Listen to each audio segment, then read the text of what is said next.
This is Geometrum 2, a Max for Light device for generating audio reactive and tempo reactive live visuals. Let's dive in and see what it can do. Make evolve the shapes by pressing one button. Play with row modes, changing line width and point size. Improvise with colors. Customize the colors to obtain what you need. Press one button to create black and white instant compositions. It adjusts to your session BPM and animates visuals at different note values such as whole notes, half notes, quarter notes, eighth notes, or 16 notes.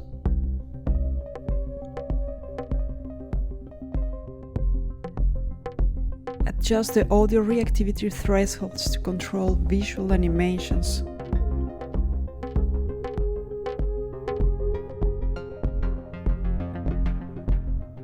Make color also audio reactive.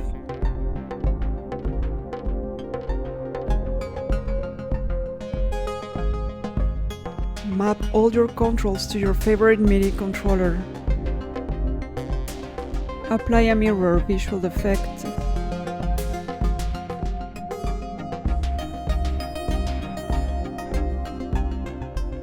Rotate your composition by 90 degrees, 180, or 270.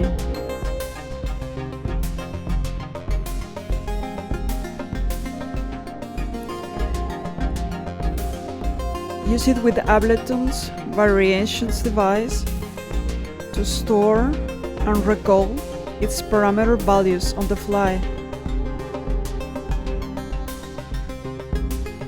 This is very useful when you want to store a specific visual composition and then launch it by playing a specific clip or scene or your Ableton session.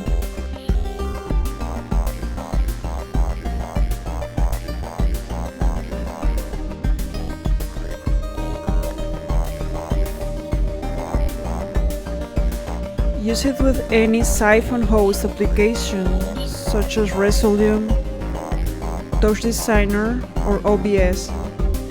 Its potential is huge. You can tightly sync visuals to your music and later apply additional video effects or mix them with other media in external software.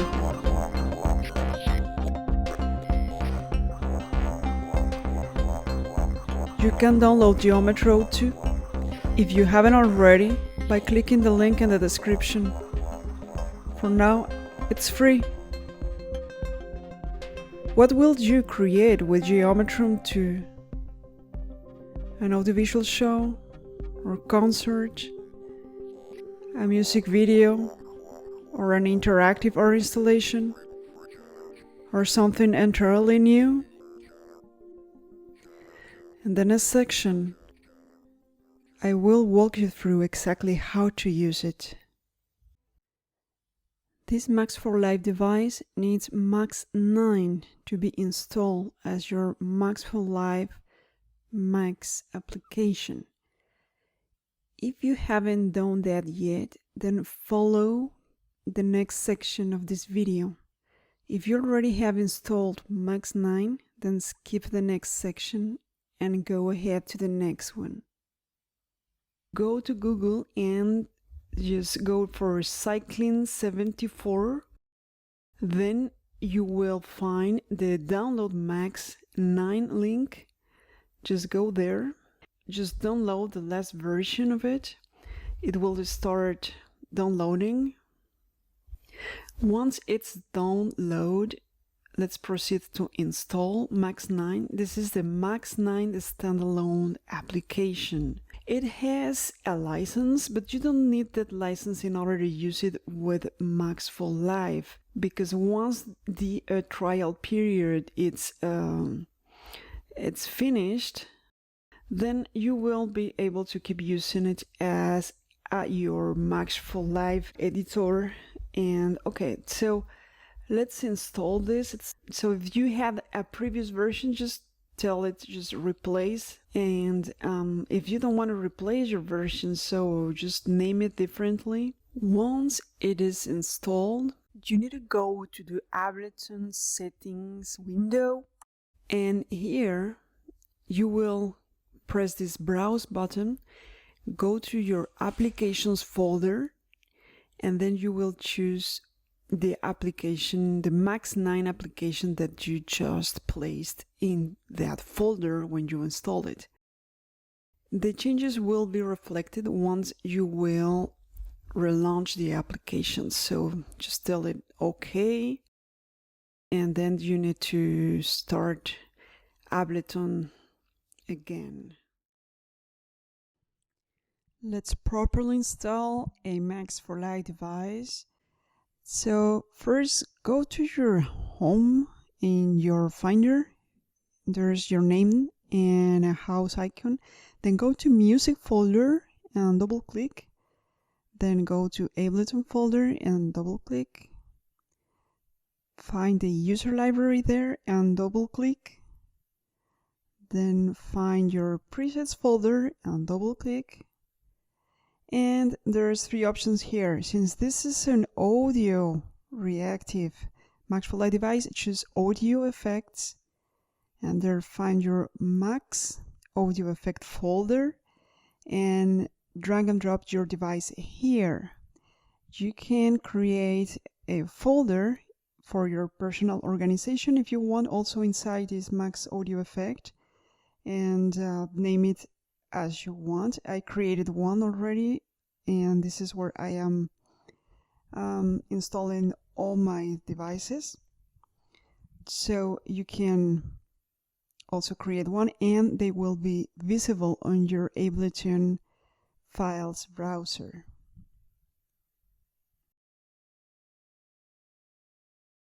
Hello and welcome. In this section, I will show you how to use Geometrum 2, this Max for Live device for real-time visuals. First, make sure that you have already installed Max 9 and Geometrum 2 device properly. Then go to the Ableton browser, select Max for Live, and type Geometrum 2. If everything was installed correctly, you should see the name listed in here. If not, double check on the installation steps. Then select an audio track. It also can be your main track, your master track, and then you need to drag and drop it in your audio track. In the first section of the device, you'll see the render button. Click it to activate the rendering process and display the visuals. If nothing appears, it likely means that Max 9 hasn't been set up correctly. Next to it, it is the full screen button. This lets you to expand the visuals to fill your entire screen. This is ideal for use with a projector or a second monitor. If you are using a second screen, here is what I recommend. Turn off the render, then once you turn off the render, move the window to your second display, then press the full screen button, and then turn the render back on. You will also see a button with a small eye icon. This toggles the window visibility. Why hide it? If you are using Siphon, hiding this window is important to avoid display conflicts. Let's talk about Siphon. When enabled, Siphon lets you send visuals to another applications such as Resolume or Touch Designer or MIDI Mapper. Here is how to use it. turn on the Siphon toggle in Geometrum.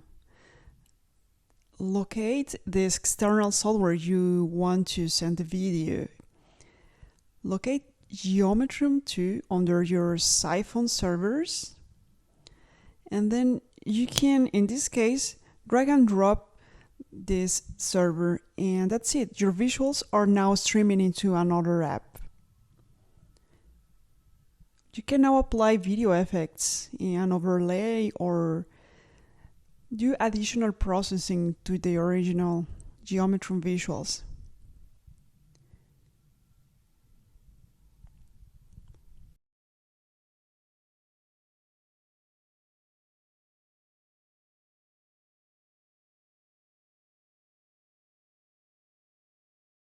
Back in Ableton, remember, when streaming through Siphon, it's best to hide the Geometrum window using the icon button.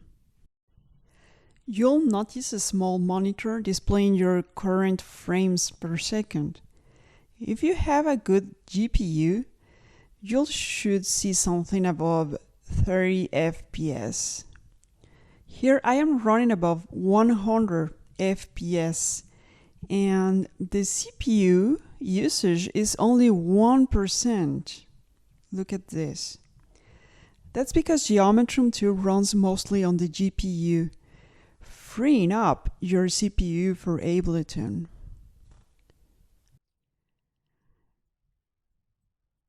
Now let's explore the shape section here. So in the upper part, you will see dials as density, zoom, and some draw mode features. So the density dial allows you to adjust the shape complexity. So the less values, you will see less elements on the screen. The zoom dial allows you to zoom in and zoom out. The line width and point size dials control thickness of size depending on your selected draw mode. To change the draw mode, open the menu that it's below and pick from options like lines, points, or others. When you choose a mode with lines or points, the size dials will become active. And then you can increase the line width or the point size. Here I am increasing the lines width, and let's try changing the point size. For example, in this mode, which is points only, and there you go. In the color sections, you can change the channel color values as red, green, or blue, and improvise with colors. This display here, it's showing the texture that you are applying to the entire shape. So you can increase the amount of greens or blues, etc. And the gradient, this circle, it's always there. It's the way it is programmed.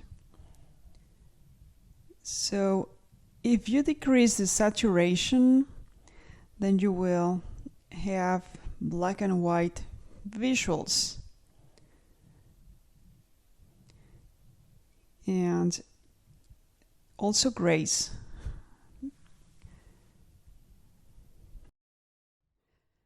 You'll also find some quick effect buttons. For example, this one here is the black and white button, and it forces grayscale mode for the entire composition.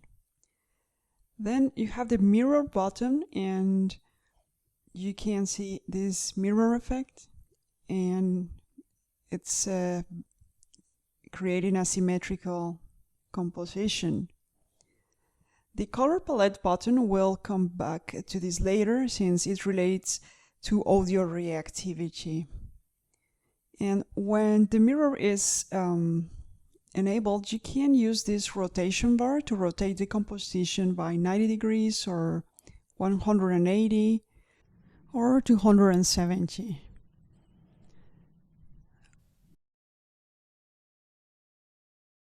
Okay, let's move to the section of reactivity. So this is the fun part. To activate audio reactivity, you need to press the microphone button. Once active, your visuals will respond to sound amplitude.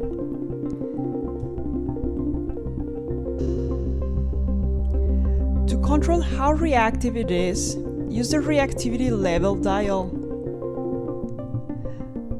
The louder the sound, the faster the visuals will turn.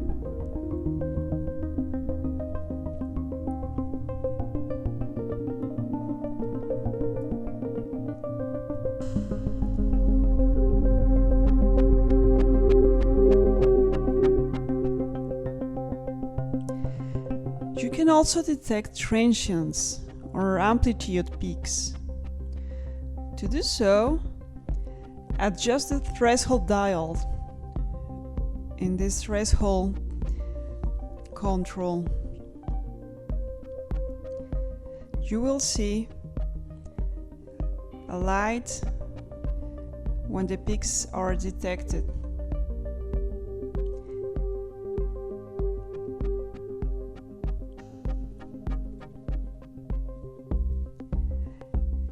For every peak, your shape will evolve. But if you don't want peaks to trigger the evolution, just raise the threshold all the way, and then you can manually trigger the shape changes using the manual trigger button. This is great for live improvisation with a MIDI controller, for example. So every time you click this button, the shape evolves now when you want. Now let's talk about tempo reactivity. Your visuals can be synced to your Ableton BPM. In your session, activate the hard button, and then the shape evolution will occur by note values. For example, quarter notes,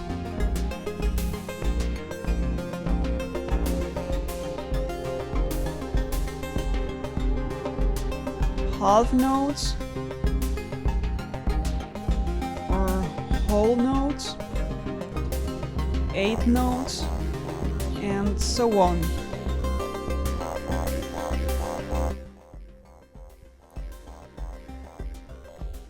If you want to activate both the tempo reactivity and also the animation by amplitude, then just activate both modes. The microphone button for audio reactivity, and keep the tempo reactivity also activated. When tempo reactivity is activated, then you can also use the color reactivity effect. Let's see. So make sure this is activated and then press this color palette mode, and then the red color channel will be synchronized to your note values, and you will have tempo reactive color. Now let's see how to map some of the controls to a MIDI controller. This is my MIDI controller here, and just activate the MIDI mapping button in Ableton. So you will see on purple all the controls that you can map to the MIDI controller. So let's make a quick mapping. So for example, zoom, the point size, etc. All these knobs, I am mapping this to the different knobs of my controller, except for brightness. Okay, brightness, I will map it to this slider. This is very useful for me when starting or ending the show, so I just can create a fade in or fade out of the entire composition by changing the brightness. You will see that in a second. So this menu of draw modes can be also mapped, and this other switch or toggles needs to be mapped to a toggle type controller. And also this bottom, this can be mapped also to a MIDI note, for example. And also, well, most of the controllers can be mapped to controllers that gives you continuous data from 0 to 127. These switches, in my opinion, is better to map them to just regular bottoms. So, okay, let's see, let's try it. So look, this is the brightness. So this is what I'm talking about. So when starting your show, you can just fade in or just fade out. I also like to make cuts with it. Let's put some music on. Let's see. And try the mapping to see if it was properly done. So, oh, this is the button for making the shape evolving. The density, zoom in and zoom out. The different colors. So everything seems to be working okay.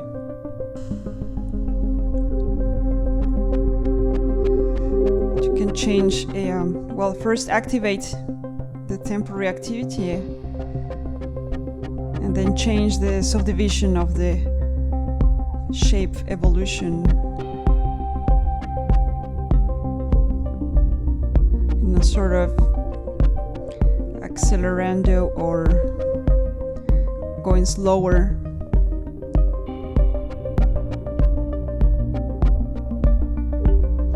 Cuts,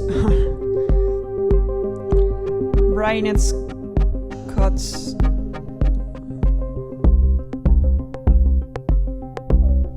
Okay, that's it for now. If you have any questions, drop them in the comments.